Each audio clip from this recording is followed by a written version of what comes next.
2021년 신년 예배를 거룩하신 하나님께 드리겠습니다.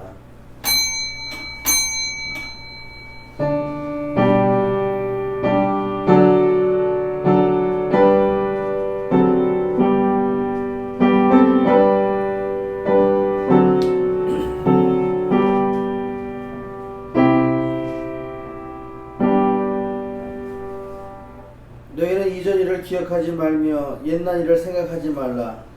보라, 내가 새 일을 행하리니 이제 나타날 것이라. 너희가 그것을 알지 못하겠느냐?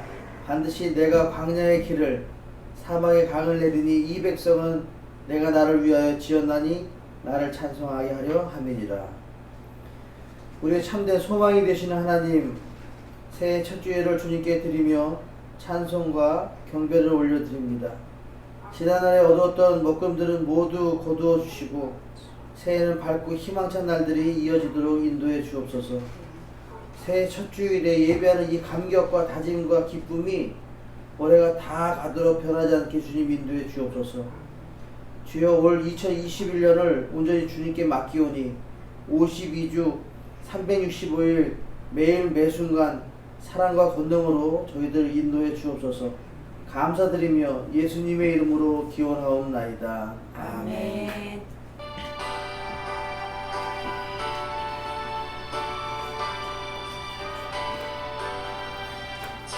찬송하는 소리서 사람 기뻐하도다. 하늘 아버지의 이름 거룩하도다. 세상 사람 찬양하자. 거룩하신 하나님께 할렐루야 할렐루야 할렐루야 아멘 아멘.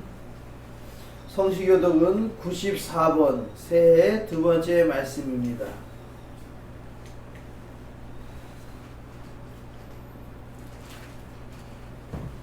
찬송하리로다. 하나님 곧 우리 주 예수 그리스도의 아버지께서 그리스도 안에서 하늘에 속한 모든 신령한 복을 우리에게 주시되 곧 창세전에 그리스도 안에서 우리를 택하사 우리로 사랑 안에서 그 앞에 거룩하고 흠이 없게 하시려고 그 기쁘신 뜻대로 우리를 예정하사 예수 그리스도로 말미암아 자기의 아들들이 되게 하셨으니 이는 그가 사랑하는 자 안에서 우리에게 거저 주시는 바 그의 은혜의 영광을 찬송하게 하려는 것이라.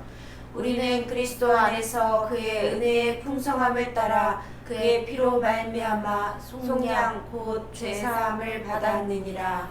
이는 그가 모든 지혜와 총명을 우리에게 넘치게 하사 그 뜻의 비밀을 우리에게 알리신 것이요 하늘에 있는 것이나 땅에 있는 것이 다 그리스도 안에서 통일되게 하려 하심이라. 모든 일을 그의 뜻의 결정대로 일하시는 이의 계획을 따라 우리가 예정을 입어 그 안에서 기업이 되었으니 이는 우리가 그리스도 안에서 전부터 바라던 그의 영광의 찬송이 되게 하려 하심이라. 아멘. 나는 전능하신 하나님 아버지 천지의 창조주를 믿습니다. 나는 그의 유일하신 아들 우리 주 예수 그리스도를 믿습니다. 그는 성령으로 잉태되어 동정녀 마리아에게서 나시고 본디오 빌라도에게 고난을 받아 십자가에 못 박혀 죽으시고 장사된 뒤 사흘 만에 죽은 자 가운데서 다시 살아나셨으며 하늘에 오르시어 전능하신 아버지 하나님 우편에 앉아 계시다가 거기로부터 살아있는 자와 죽은 자를 심판하러 오십니다. 나는 성령을 믿으며 거룩한 공교회와 성도의 교제와 죄를 용서받는 것과 몸의 부활과 영생을 믿습니다. 아멘.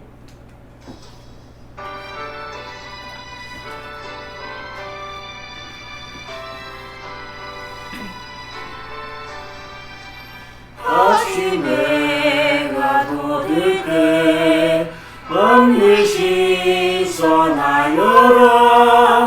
나도 세상 지날 때에 햇빛 되게 하소서. 주여 나를 도우사 세월호 성한 않고서 어느 세상 지날 때 햇빛 되게 하소서. 새로운 방음이 보람 있게 보내고 주의 일을 행할 때 햇빛 되게 하소서. 주여 나를 도우사 세월호 성 안고서 어느 세상 지날 때 햇빛 되게 하소서. 한번 나면하노니 빠른 왕임 지날 때 귀한 시간 맞춰서 햇빛 되게 하소서. 주여 나를 도우사 세월호 성 안고서 어두운 세상 지날 때 햇빛 되게 하소서.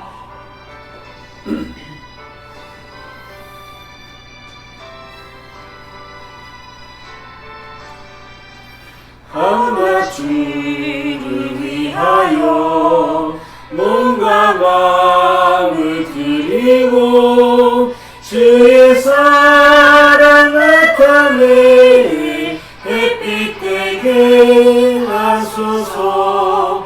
주여 나를 도우사 세월호 성 안고서 어디 지날 때 햇빛 되게 하소서.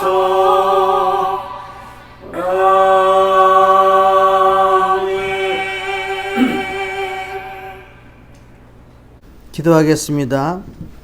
우리에게 새 소망과 비전을 주시는 하나님 아버지, 하나님께서 우리에게 새 첫 주일에 새로운 소망과 비전을 주심에 감사를 드립니다. 주여 이제 회복하게 하소서. 말씀의 회복을 경험하는 우리, 성령의 열매를 누리는 우리가 되게 주님 인도해 주옵소서. 새해에는 하나님의 말씀대로 살게 하시고 하나님과 이웃을 더욱 많이 사랑하게 하시옵소서. 복 있는 사람은 시냇가에 심은 나무가 시절을 따라 열매를 맺는다고 하셨으니 우리도 하나님의 말씀을 실천하여 축복의 열매를 맺게 하여 주시옵소서. 또한 우리가 성령을 충만히 받아서 사랑과 희락과 화평과 오래 참음과 자비와 양성과 충성과 온유와 절제의 열매를 맺게 하시기를 간절히 간구하나이다. 믿음으로 의인의 길로 인도하시는 하나님 아버지, 악인들은 바람에 나는 겨와 같다고 하셨으니 절대로 악인의 길을 가지 않게 하소서. 2021년에는 우리나라가 경제가 회복되고 사회적 정치적으로 안정을 찾고 코로나19에서도 자유롭게 모여 예배하고 부모님을 만나고 여행도 하고 일생을 찾아 모든 면에서 회복되는 해가 되게 해 주옵소서. 2021년에는 저희 교회 사랑하는 성도들이 성전에 모이기를 힘쓰게 하시옵소서. 저희 모두가 세상 사람들에게 인정받으려고 애쓰려 하지 말고 오직 하나님에게 인정받는 성도가 되게 하옵소서. 가정마다 기도의 제목이 있습니다. 그 기도의 제목을 주님이 이루어 주옵소서. 자녀들의 학업도, 자녀들의 직장도, 자녀들의 건강도, 부모님의 건강과 경제적인 모든 부분까지 주님이 함께 하심으로 가장 좋은 결과로 하나님께 영광 돌리게 하옵소서. 이 예배에 주님 함께 하셔서 영광 받아 주시옵고 말씀을 나누면서 우리들의 마음에 새로운 결단이 일어나게 하시고 주님의 은혜를 받아 세상에서 승리하고 회복이 일어나게 주님 함께 주옵소서. 감사드리며 예수님의 이름으로 기도드립니다. 아멘.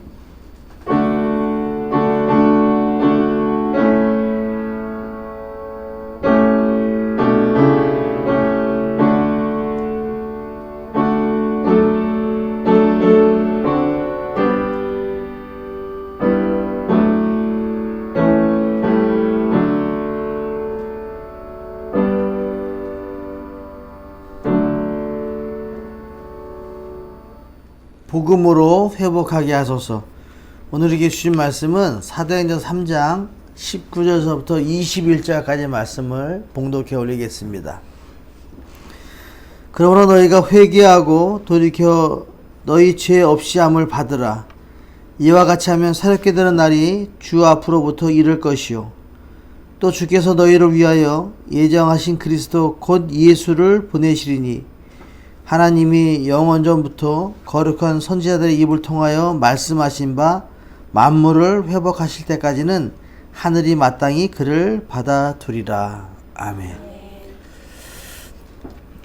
네, 2021년 새해가 밝았습니다. 그러나 교회에는 두 가지 위기가 있습니다.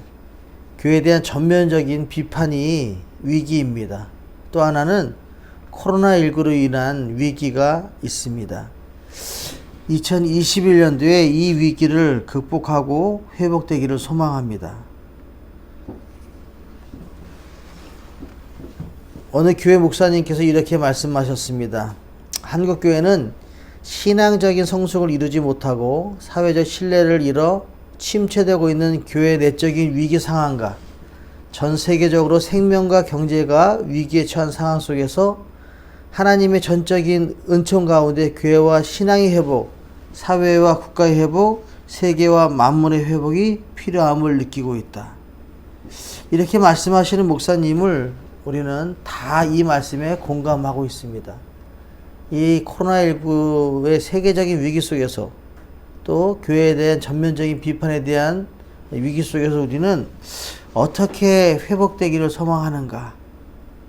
그래서 2021년 주제를 주여 이제 회복하게 하소서라는 주제로 우리 교회는 말씀의 회복을 경험하는 우리, 성령의 열매를 누리는 우리라는 부제를 가지고 2021년도를 하나님이 보시기에 아름다운 교회를 만들어 가려고 합니다.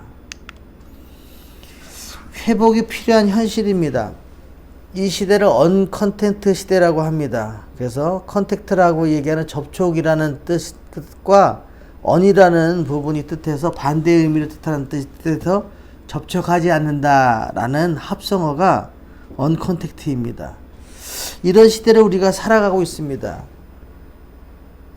최근 한국 기독교 목회자 협의회에서 기독교를 대상으로 실시한 코로나19 한국교회 영향도 조사에 의하면 대부분의 사람들이 41%가 모바일로 예배를 드리고 PC가 컴퓨터로 드리는 사람이 33%, TV가 26%라고 나타납니다. 이렇게 코로나19로 이제 본격적으로 모바일 미디어 시대가 도래한 것입니다. 이 시대를 최재범 교수는 이렇게 얘기합니다. 호모 사피엔스라는 책에서 전 세계 인구의 36명이 사용하는 스마트폰을 가리켜 새로운 문명의 탄생이라고 그렇게 부릅니다. 인간에게 뇌가 되고 손이 되어버린 스마트폰을 어떻게 이해하느냐의 여부에 따라서 4차 산업혁명 시대에 살아남을 수 있는지에 명운이 달렸다고 그렇게 봅니다. 이런 사회적 현상에 따라 코로나19의 한국 교회도 예배, 교육, 행정, 소통, 구제 등 목회 전반전에 걸쳐서 모바일 활용 여부는 목회의 성패에 많은 영향을 미칠 것이다 라고 그렇게 저술하였습니다. 그렇습니다. 우리가 어떻게 이 코로나19 시대에서 어떻게 미디어를 이용해서 예배하느냐에 따라서 목회의 성패가 갈린다고 그렇게 볼 수 있습니다. 코로나 속의 한국교회 현실은 이렇습니다. 코로나19 전후에 종교별 변화에 대해서 불교와 카톨릭은 별 변화가 큰 변화가 없었지만 개신교만 더 나빠졌다라는 응답이 무려 63%에 달한다고 합니다. 카톨릭 신자와 불교 신자를 대할 때는 온화하다, 따뜻하다라는 긍정적인 이미지가 있는데 개신교 신자들을 대할 때는 거리를 두고 싶다, 이중적이다라는 부정적인 이미지가 형성되어 있다고 엠브레인 트렌드 모니터가 2020년 6월 달에 일반 국민 1000명을 대상으로 한 것이 이런 조사가 나왔습니다. 이런 현실 속에서 우리는 어떻게 이 위기를 극복해야 될까요? 오늘 제목과 마찬가지로 복음에 의해서 회복이 되기를 소망합니다. 그래서 복음의 의미를 찾아보고 복음에서 또 회복을 어떻게 말씀하신지를 알아보려고 합니다. 복음이라고 얘기하면 헬라어로 유앙겔리온이라고 얘기합니다. 이것은 기쁜 소식입니다. 국어사전에서는 기쁜 소식 혹은 그리스도의 가르침 또는 그리스도에 의한 인간 구원의 길이라고 정의합니다. 그래서 복음은 예수 그리스도가 인간의 구원을 위해 가르쳐준 기쁜 소식을 말합니다. 그러나 엄밀히 말하면 그리스도의 가르침만이 아니라 예수 그리스도의 자체가 곧 복음입니다. 따라서 복음이란 예수 그리스도 혹은 예수 그리스도의 가르침을 다 통틀어서 복음이라고 말할 수 있습니다. 그렇다면 복음이란 무엇입니까? 다시 말하면 예수 그리스도는 누구입니까? 예수 그리스도가 무엇을 가르쳤습니까? 라는 이 질문이 모두 다 같은 것입니다. 복음은 예수님이고, 복음은 예수님의 가르침이고, 복음은 예수님의 가르침과 예수님을 다 통틀어서 말하는 겁니다. 그래서 우리는 성경을 통해서 한번 알아보려고 합니다. 예수 그리스도는 우리들 개개인의 구원자가 되십니다. 사도행전 4장 12절에 다른 이로서는 구원을 받을 수 없나니 천하 사람 중에 구원을 받을 만한 다른 이름은 우리에게 주신 일이 없음이라 라고 분명히 기록하고 있습니다. 베드로는 예수 그리스도 외에는 구원을 받을 수 없다고 말씀하십니다. 맞습니다. 예수님의 이름 앞에 예수님을 통해서 예수님이 그리스도 우리를 구원할 자이기 때문에 예수 그리스도를 통해서 우리가 구원을 받게 됩니다. 고린도서 1장 30절하고 데살로니가전서 5장 9절에 사도 바울은 이렇게 얘기합니다. 너희는 하나님으로부터 나서 그리스도 예수 안에 있고 예수는 하나님으로부터 나와서 우리에게 지혜와 의로움과 거룩함과 구원함이 되었다라고 얘기합니다. 예수님께서 우리에게 지혜도 주시고 의롭게 하고 거룩해 하시는데 궁극적으로 뭐냐면 구원을 주시기 위함이다라고 분명히 기록합니다. 데살로니가전서 5장 9절에 하나님이 우리를 세우심은 우리를 노하심에 이르게 하심이 아니요 오직 우리 주 예수 그리스도로 말미암아 뭐를요? 구원을 받게 하심이라라고 사도 바울도 고백합니다. 그러니까 예수님을 통해서만 우리가 구원을 받게 됩니다. 죽을 수밖에 없는 우리들이 살아날 수 있는 방법은 예수님 때문이다라고 분명히 말씀하시면서 예수 그리스도가 우리의 구원자가 되신다는 이 기쁜 소식이 복음의 진수라고 가르쳐주고 있습니다. 또 예수 그리스도가 가르치는 것은 하나님 나라의 기쁜 소식입니다. 예수께서 요단강에서 세례를 받으시고 광야에서 시험 받으신 후에 가장 먼저 하신 일이 때가 찼고 하나님의 나라가 가까웠으니 회개하고 복음을 믿으라 라고 선포하셨습니다. 하나님의 나라에 대한 선포였습니다. 그리고 스스로 자신을 가리켜서 하나님 나라의 복음을 전하기 위해 보냄을 받았다라고 그렇게 선언합니다. 이 예수님의 모든 설교는 하나님의 나라에 대한 말씀의 규정입니다. 제자들에게도 말씀하시기를 하나님의 나라를 가서 전파하고 복음을 전해라 라고 말씀하셨습니다. 따라서 예수님의 복음은 인간 개인을 구원할 뿐만 아니라 공동체를 하나님의 통치와 주권과 뜻이 드러나는 하나님의 나라로 변혁시키라 라는 그렇게 말씀하시는 능력이 거기에 포함되어 있는 겁니다. 자, 그러면 이 복음을 통해서 우리가 회복을 해야 되는데 그럼 회복은 무엇인가 한번 알아보려고 합니다. 회복하다는 아포카티스테미, 이것은 이전의 상태로 돌이키다 라는 뜻입니다. 구약 성경에서는 이 단어는 지기 또는 생기를 되찾거나 쇠퇴했던 권세 혹은 빼앗긴 국권, 영토 등을 이전 상태로 복귀시키는 것에 대해서 사용하고 있습니다. 이사야는 유다 지도자들이 처음같이 하나님의 뜻을 지상에 실현하는 자로서 책임적 존재로 돌아서는 개혁이 있어야 함을 선포하면서 이 단어를 사용했습니다. 그러니까 유다 지도자들이 하나님의 뜻을 현실에 실현할 때 책임 있는 존재로 돌아가야 된다라고 얘기합니다. 다시 말하면 너희들 때문이라고 그렇게 말씀하시는 겁니다. 에스라 10장 1절에 에스라가 하나님의 성전 앞에 엎드려 울며 기도하여 죄를 자복할 때 많은 백성이 크게 통곡하매 이스라엘 중에서 백성의 남녀와 어린아이의 큰 무리가 그 앞에 모인지라 라고 말씀하십니다. 그러니까 민족의 지도자이고 학사 겸 제사장의 에스라가 성전 앞에 모여서 막 울면서 기도할 때 많은 사람들이 모여서 같이 자기의 죄를 고백하면서 크게 통곡했다라고 성경은 말씀하고 있습니다. 에스라 10장 12절에 모든 회중이 큰 소리로 대답하려되 당신의 말씀대로 우리가 마땅히 행할 것입니다 라고 이렇게 기록합니다. 이 말씀의 배경이 뭐냐면 주전 458년에 페르시아 아닥사스다 왕이 제7년에 에스라에게 뭐라고 얘기하냐면 포로를 귀환시키겠다라고 얘기합니다. 그동안 포로로 잡아왔던 사람들을 너희 이스라엘 나라로 돌려보내겠다라고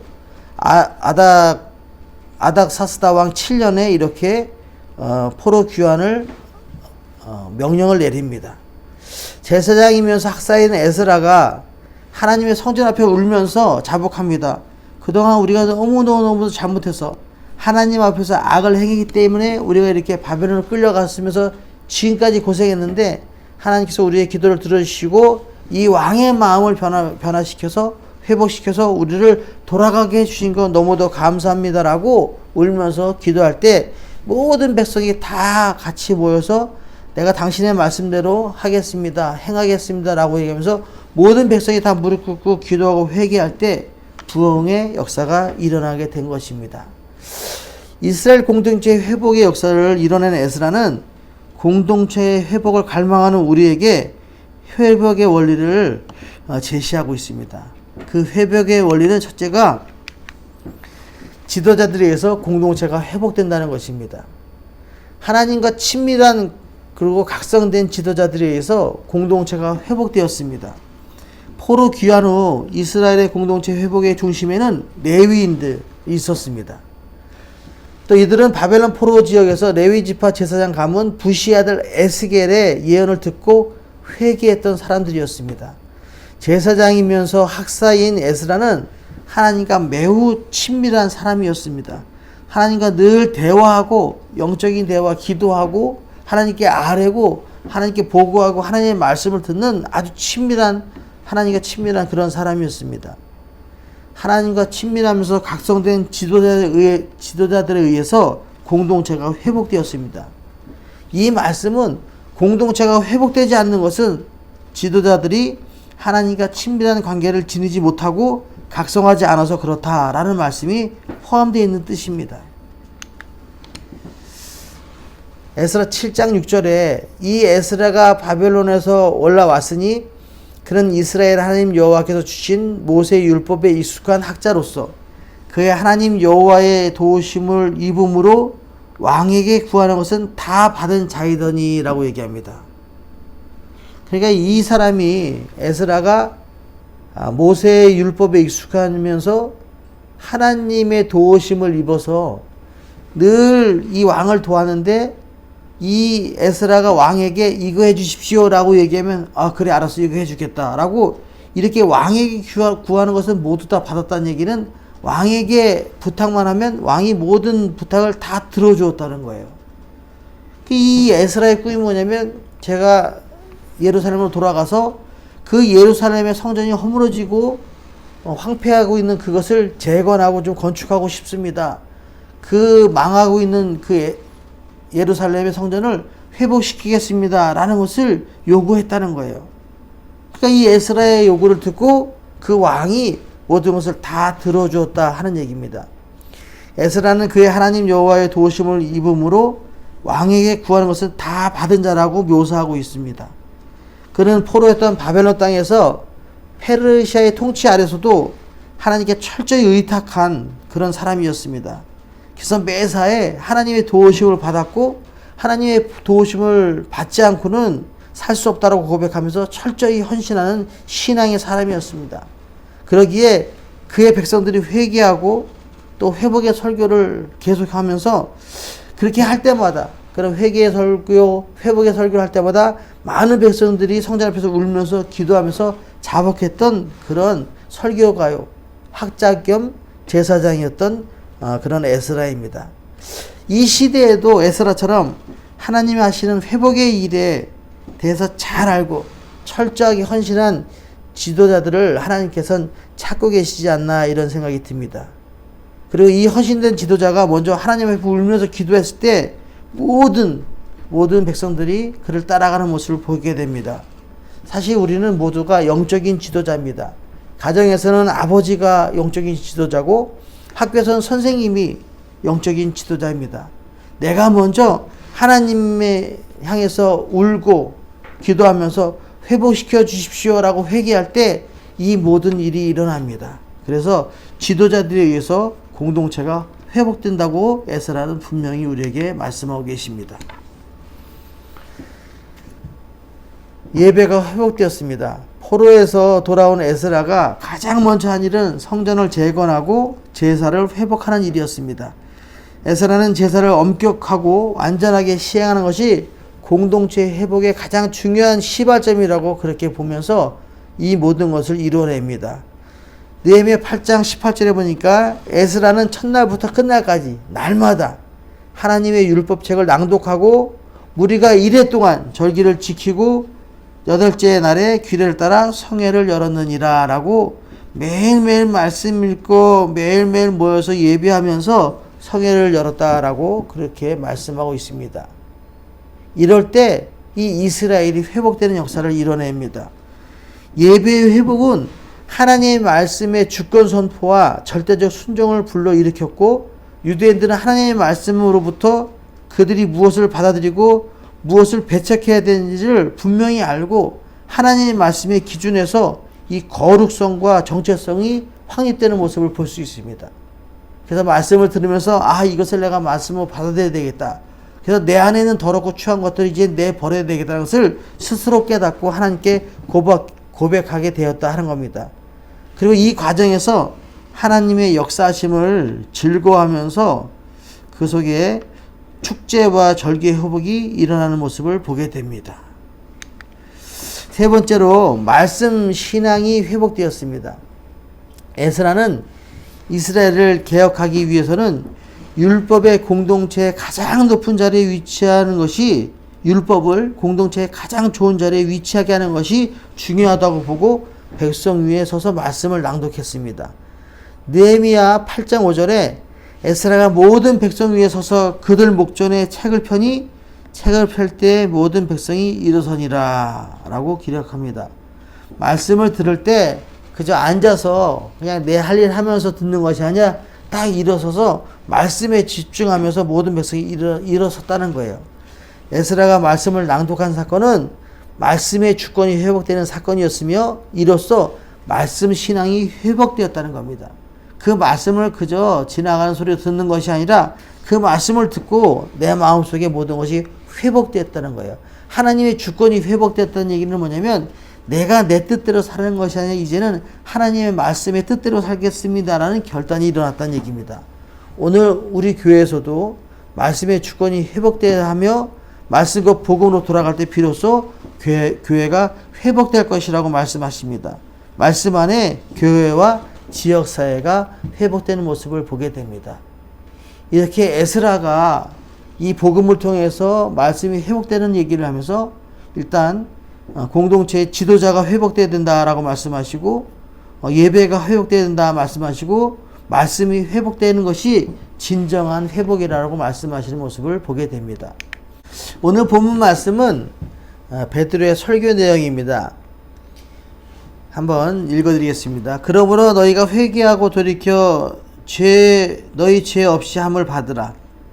이같이 하면 새롭게 되는 날이 주 앞으로부터 이를 것이요 또 주께서 너희를 위하여 예정하신 그리스도 곧 예수를 보내시리니 하나님이 영원 전부터 거룩한 선지자의 입을 통하여 말씀하신 바 만물을 회복하실 때까지는 하늘이 마땅히 그를 받아두니라. 이 말씀은 요한과 베드로가 나면서부터 안진병이 있던 사람을 고치는 이적을 행하고 나서 그것도 나사렛 예수의 이름으로 일어나 걸으라 라는 그 유명한 말씀으로 이 안진병을 고치고 나서 많은 사람들이 이 이적과 또 치유 앞에 모이게 되었습니다. 초대교회 교회가 형성되면서 많이 모였을 때, 그리고 이 베드로가 한 설교 내용입니다.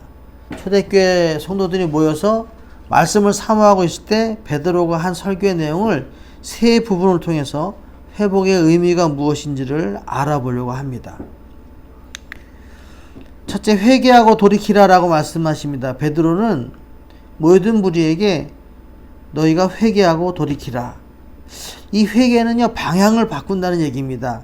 내가 지금 잘못된 방향으로 가고 있는데 깨닫고 하나님 향한 마음으로 방향을 바꾼다라는 것이 회개의 의미이고, 돌이킨다는 것은 깨닫고 마음속에 결단이 일어나면 진짜로 내가 돌아서야 되는 거죠. 행동을 의미합니다. 회개하고 돌이키라는 얘기는 마음으로 깨닫고 행동으로 옮겨서 그 길에서 벗어나라 라고 말씀하시는 겁니다. 너희들이 진정한 회복을 원한다면 내가 잘못된 그릇된 길에서 벗어나 하나님의 뜻대로 살면서 앞으로 계속 하나님의 뜻과 하나님의 말씀에 순종하는 모습으로 살아가라 라고 말씀하십니다. 그렇게 살아가면 회복될 것이다 라고 말씀하십니다. 그러면 우리가 하나님께 돌아가면 일단 주의 백성이 회복되고 교회가 회복되고 만물이 회복될 것이다 라고 그렇게 말씀하십니다. 이 만물의 회복은 우리가 먼저 우리의 지난 날을 철저히 회개하고 자복하게 되면 그 다음에 이런 회복이 이루어질 것이라고 성경은 말씀하십니다. 그러니까 우리도 돌아서야 되고 교회도 돌아서야 되고 만물도 돌아섰을 때, 회개하고 돌이켰을 때 이 부흥의 역사가, 회복의 역사가 일어난다고 베드로가 설교하고 있습니다. 두 번째, 새롭게 되는 날이 옵니다. 회개하고 돌이키면 새롭게 되는 날이 옵니다. 이 새롭게 된다는 것은 숨 돌릴 새, 또 숨 쉴 수 있을 때 휴식의 틈이라는 의미를 가지고 있습니다. 고통이 완치되고 상처가 낫는 것을 가리키는 말로 휴식을 포함합니다. 그래서 새롭게 되는 날은 회복의 때를 말합니다. 새롭게 되었다 하면 회복되는 때를 얘기합니다. 회개의 결과는 개인적으로는 죄사함을 받습니다. 이는 흠이나 불의함에서 벗어버리고 완전히 죄씻김을 의미합니다. 우주적이고 역사적인 결과는 새롭게 되는 날이 이르렀다라고 얘기합니다. 곧 우리가 회개하면 우리는 죄를 씻어줄 뿐만 아니라 영적으로 새롭게 되고 하나님께서 이 만물을 회복시켜 주겠다. 새롭게 완전히 새 것으로, 그냥 뭐 AS가 아니라 이 잘못된 것을 고쳐주는 부분이 아니라 완전히 리필해가지고 바꿔준다. 새롭게 되는 날이 될 것이다 라고 말씀하십니다. 세 번째는 예수 그리스도로 만물이 회복됩니다. 예수 그리스도로 말미암아 만물이 회복되는 때가 임한다라고 말씀하십니다. 이 회복이란 단어는 완성이라 확립이라고 번역할 수 있습니다. 회복됐다는 얘기는 그저 그냥 대충 수리하는 것이 아니라 완전히 이제는 완전해졌다. 그리고 이제는 확립되었다는 뜻이 포함되어 있습니다. 회복은 구약 성서에서 약속하신 이스라엘 나라의 회복을 넘어선 의미로 만물이 완전히 새 것으로 완성되었다라고 그렇게 표현할 수 있습니다. 이 회복은 이미 하나님이 영원전부터 거룩한 선지자들의 입을 통해서 말씀하신 것으로 예수님께서 가져다 주신 것이라는 겁니다. 예수님께서 만물을 회복시키실 때 재림과 마지막 심판, 그리고 세상으로부터 죄와 사탄이 완전히 멸망하게 되면서 완전히 새롭게 회복될 것이라고 말씀하십니다. 이 회복의 중심에 예수님이 계시다라고 말씀하십니다. 그러니까 이 회복의 진정한 의미는 복음으로, 예수님으로 말미암아 완전히 새롭게 되고 완성될 것이라 라고 말씀하고 계십니다. 이제 이렇게 신약의 본문을 통해서 말씀하신 말씀은 베드로가 설교한 내용처럼 회개하고 돌이키라. 그러면 새로운 날이 올 것이다. 예수 그리스도로 말미암아 모든 만물이 회복될 것이다 라고 말씀하십니다. 2021년에는 분명히 회복될 것입니다. 회복될 것입니다. 우리가 회복이 된 열망을 품고 복음으로, 예수님의 말씀으로, 예수님의 가르침으로, 예수님의 말씀에 근거해서 살아간다면 2021년 우리나라는 분명히 회복될 것입니다. 경제적인 면도 마찬가지고 또 보건이나 위생이나 건강의 부분들, 국방의 문제들까지도 다 주님께서 해결해 주시고 회복해 주실 줄 믿습니다. 우리 교회도 마찬가지고 우리 가정도 마찬가지입니다. 힘들었던 이 부분들이 다 해결돼서 마음껏 예배하고 마음껏 찬양하고 마음껏 가족들과 만나서 일상으로 돌아갈 수 있는 그날이 분명히 오리라고 생각됩니다. 그러기 위해서는 영적인 지도자인 우리들이 먼저 하나님께 돌아가서 하나님의 말씀에 순종함으로 말미암아 이 모든 공동체를 깨울 수 있는, 그래서 이 공동체에게 주님의 사랑을 선한 영향을 끼치는 저와 여러분이 되었을 때 이 세상은 분명히 회복되리라고 믿습니다. 2021년 개인의 회복과 공동체의 회복, 만물의 회복을 경험하는 우리 모두가 되시기를 예수님의 이름으로 축원합니다. 아멘. 기도하겠습니다. 사랑과 은혜 하나님 감사합니다. 2021년 첫 예배를 통해 간구합니다. 주여 이제 회복시켜 주옵소서. 복음으로 회복되게 하옵소서. 회복을 위해 우리가 먼저 회개하고 말씀으로 돌아가 예배가 회복되게 하셔서 예수님을 통해 새로운 날의 회복을 이루게 주님 인도해 주옵소서. 예수님만 모시고 사는 삶을 통해 가정과 교회와 지역사회와 민족이 복에 복받게 주님 인도해 주옵소서. 코로나19와 모든 바이러스에서 우리를 지켜 주옵소서. 함께 예배하게 주변의 모든 상황을 정리해 주옵소서. 2021년에는 하나님의 말씀인 복음에 의지해서 회복된 역사를 경험하는 우리 모두가 되게 주님 인도해 주옵소서. 감사드리며 예수님의 이름으로 기도드립니다. 아멘. 축도하고 예배를 마치겠습니다. 지금은 우리 주 예수 그리스도의 은혜와 하나님 아버지의 무한하신 사랑과 성령의 감화 감동 역사 교통하심이 개인과 공동체와 만물의 회복을 위해 우리가 먼저 회개하여 복음으로 회복됨을 경험하는 삶을 살기로 결단하는 예배하는 모든 이들과 그들의 가정과 경한 비전교회 위에 영원히 함께 하시기를 예수님의 이름으로 축원하옵나이다. 아멘.